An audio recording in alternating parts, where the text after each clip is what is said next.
He said the bank is policy insolvent. They don't have, in fact, their financial position means that they are not in a situation to finance their own work.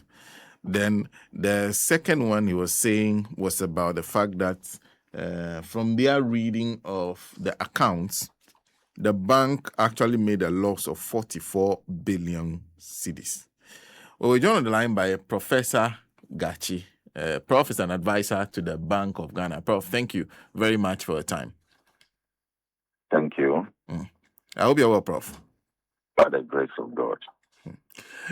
First of all, let's start with understanding exactly what the audited accounts of the bank are. Why do they go through this process of putting the accounts before an auditor who goes through this account and putting it public? And how relevant is it to the work of the Bank of Ghana? Okay, thank you very much. I think the work of the auditors is to give assurance to the stakeholders of the bank, especially the people of Ghana, that the Bank of Ghana has followed the policies that they set out to follow. They have followed accounting standards and all other protocol related to the management of the bank. And at the end of it, they provide an opinion. And that opinion is that all things have been done in line with the policies and the standards, and that they have not found any untoward thing happening in the bank. So that assurance is what the auditors provide, and all the auditors are also guided by standards of presentation. Interesting.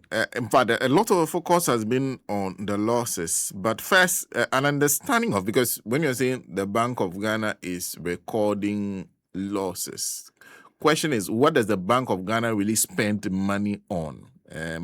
As part of their mandate, where does the spending goes to get to the extent of losses? Well, the spending is focused mainly on the core mandate of the Bank of Ghana, liquidity management through operations of open market operations. You need to manage staff costs, etc. Those are the things that we refer to as the centers of expenditure that culminated into the overall status of the account. So the bank had a core mandate, and that core mandate is to ensure effective monetary policy, is to put in place measures to ensure that we have stable inflation, we have stable interest rates, we have stable exchange rate regime, and that will drive the economy into growth and then spur the economy into generating income for people and also creating jobs for people. So those are the elements that you need to focus on.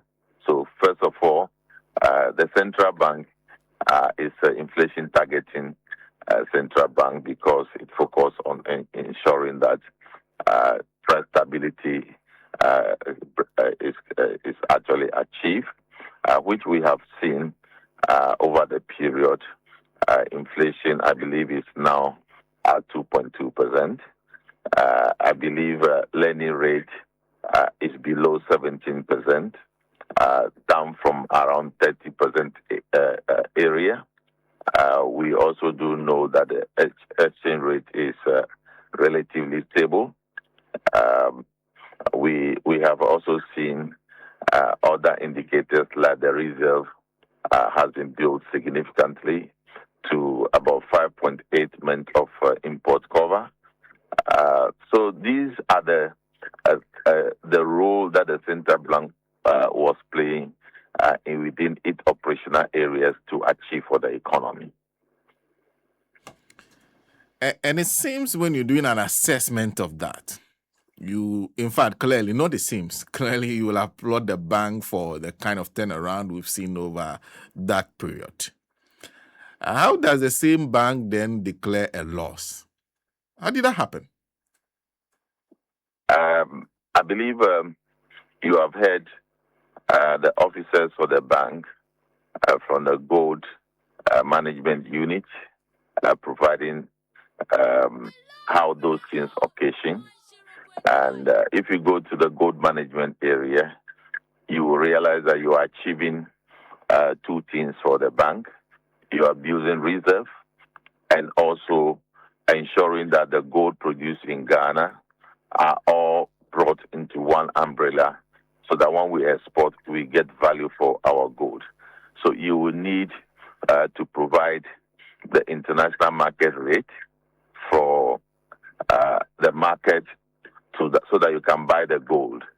But when you are recording the gold proceeds in your books, you will use the exchange rate at the time, which is lower than the exchange rate that is given to the market participant to produce and sell gold. So it's very clear how those losses occasion. And of course, you also need to do what we call open market operation. That has also a cost element, and those are the things that have been clearly articulated in the account. And again, making loss is not strange to entities. Making loss is not strange to non-profit making organizations, regulatory organizations like the central bank, and even profit-making institutions.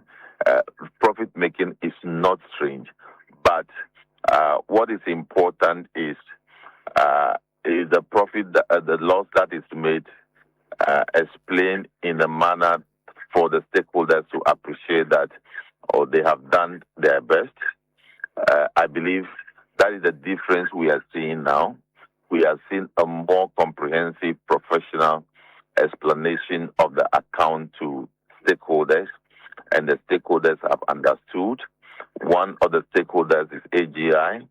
They have understood the benefit they got from the loss that have been occasioned, which created stability over this period of time, which created a lower interest rate, which is good for AGI members, which created a stable inflation, which is good for household and industry. So the explanation this time, I believe, has been more professional and that carries the public along. Unlike in the past, when we only say that the central bank is not meant to make profit, and it's also not meant to make profit. Therefore, we are sound, and that ends the story. But now they have articulated that yes, they agree that the central bank can make losses, and it can be explained through the operations that they make, and then again they are able to trace the benefit of those losses into stability for all of us. And that is, I believe, the good thing that has been done from the presentation and interpretation of financial statement, in my view. All that, but where the minority is also making allegations about the numbers clearly showing what they claim is the fact that the BoG is policy insolvent, and also alleging that what they read in terms of the financial statement sounded more like a political document than a professional document that the Bank of Ghana has been producing over the period, and also go ahead to allege attempts to cover up the real losses, among others. Should we be worried about some of the claims they are making? Well, I think those who understand financial statement and how it's interpreted would not be worried about that. That is what I am happy the Bank of Ghana, through its officers, have been able to provide professional engagement with stakeholders, and that has gone far, so good so far to the public. Remember, I told you the importance of audit. Importance of audit is to look at all these things within the context of the policies, within the context of the mandate of the Bank of Ghana, and then within the context of accounting standards. And the auditors came to the conclusion that everything was done well. The profit can be explained, can be traceable to key benefit to the economy. The Bank of Ghana is policy solvent because it is able to undertake its OMO operations, it's able to undertake its policy engagement to bring down inflation, is able to undertake its policy engagement to bring down lending rate, is able to undertake policy engagement to record relative stability of the currency, is able to engage in its policy activities to give a stable but improved reserve of the country. We know the reserve of this country some years back, but today we are talking about 5.8 import cover in terms of the reserve build-up of the country. And then also, remember the reserve is supposed to be managed. So at a point, you can reduce part of your reserve held in some assets, such as gold or other minerals. You can reduce it to show up your revenue base, and at another time you can increase the build up when you don't have a need for it. So the Bank of Ghana only undertakes legitimate management of its reserve, and I do not think that should be questioned in any way. So we do not want to accept the fact that you want your reserve just to stay put, nothing will touch it. That means that you are managing your reserve. That is not how it is done. If you look at the level of your reserve and you feel that there is a need to sell part of your reserve over a period of time, you will do that. And then if favorable times come, you build up the reserve again. That is what the Bank of Ghana has done in the interest of the economy. If I hear you well, they are saying that that exercise was done to bury the negative policy insolvency. Yes. No, that is good management of reserve. It is not to cover up. It's good management of reserve of the central bank. So the central bank is not in deficit of policy solvency. The central bank is policy solvent. Is undertaking its policy activities, bringing results to the economy in a way that is appreciated by the stakeholders. Remember, the stakeholders are very important in this engagement, and the explanation of the Bank of Ghana is resonating very well with stakeholders. I believe that is how we should focus attention at. Now, interesting. Let me conclude by asking you this. Since then, you have been one of the advisors to the Monetary Policy Committee. I recall vividly when the Bank of Ghana started declaring losses at around 2022, 2023, 2024. You're one of the people we kept speaking to. And one of the questions that kept coming up was, when the money is spent, the losses are made, what are the results to show for some of these losses? There's a fact that we see the results now in any way make the losses justifiable. Do you think there's a way through which the bank can improve and reduce some of these losses, especially when it comes to the gold issue? I think the institutions go through improvement in their activities. So Bank of Ghana is also such an organic institution that will go through improvement. And the Bank of Ghana does not shy away from that. But the point is that there is a solid record of benefit of those losses to the economy and which the economy appreciates right now. I believe what we keep saying in the past is that loss must be explained in a manner that will resonate with stakeholders. Loss must not be explained in a manner that the stakeholders do not understand and it does not resonate with them. So we have seen the difference right now. The difference is that, yes, the Bank of Ghana is not running away from the fact that it has recorded a loss or losses, but is explaining why the loss occurred and the benefit of that loss to the economy. And I just told you that AGA appreciates that. Stability is good for their business. The household believe that the level of inflation is a reflective of what they want to see. And the economy, the entire economy is stable for a long period of time right now. So when you now explain the losses, the public can attach themselves to the benefit. And that is what we are seeing now. And I believe that is good. Prof, thank you. Thank you very much for speaking to us. Thank you.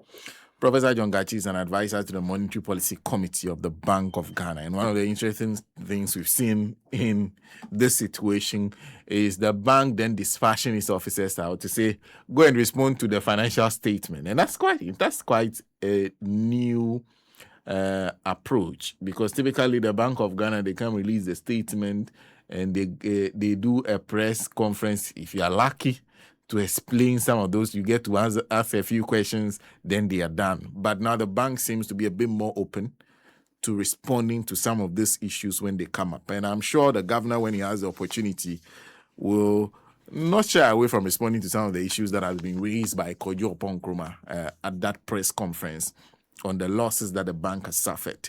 The interesting thing is that the bank has a job to do. In terms of its core mandate, we are seeing a lot of progress there. The question that they need to answer is whether these losses that we see can endanger those results that they've produced. That's one of the questions. And whether they'll continue to do the same things they've been doing to keep the CD stable and also to improve inflation, improve interest rates. Because the governor says a few targets they are raising, they've set. The governor, the finance minister, and the governor seem to agree on one thing, that we need to improve our reserve position. Our reserve position needs to go to as much as 15 months of import cover by 2028. What would it take to do that? Would it mean more losses? There's also the issue of the fact that the governor has said that by the time he leaves office as the governor of the Bank of Ghana, he wants to push lending rates below 10%. Well, how would he achieve that? Would that, and also the inflation matter? Inflation seems to be falling. At some point, you see, when the what do you call it? The issue of inflation targeting started somewhere in the late 80s to the early 90s.